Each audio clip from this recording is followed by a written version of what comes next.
Hello everyone, today I'll show you some mistakes that you should avoid doing when you're leveling in Classic WoW. If you follow some of these steps, then you will also save a lot of gold, and this you can spend on your level 40 mount. And if you avoid some of these mistakes, you will also level a lot faster. The first mistake that you should always avoid is to buy all your skills.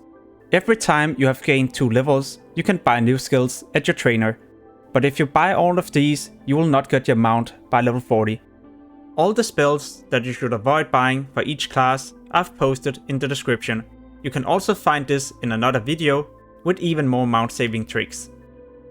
Another common mistake is that people try to run from one location to another location to hand in a quest. While they're running, they're not killing anything, but this is a big mistake because you will gain a lot of experience if you kill while you're running.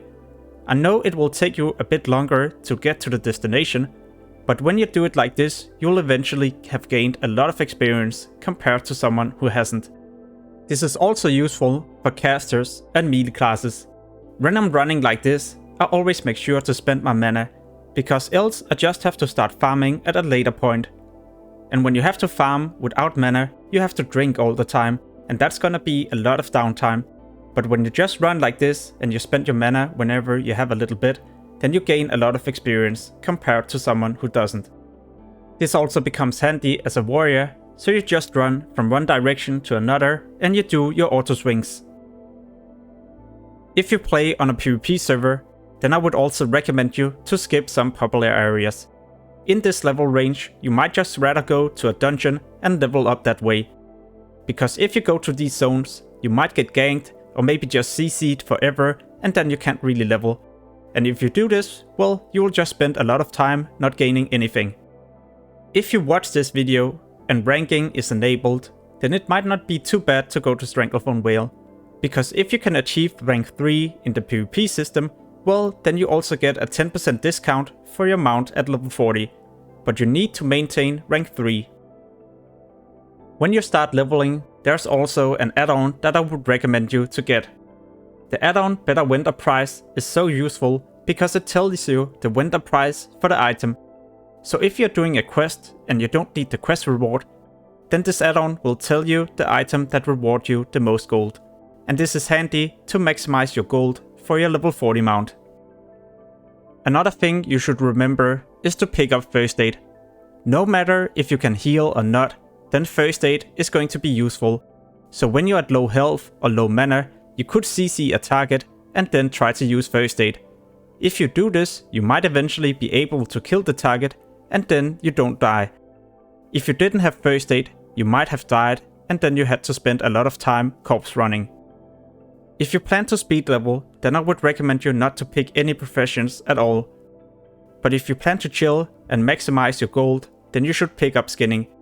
Skinning you'll make a lot of gold with, and this is going to be raw gold because you just winter this.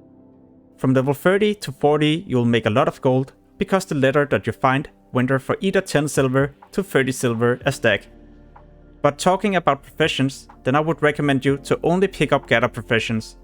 If you plan to level up a main profession like leatherworking, you'll spend a lot of gold to train the different patterns.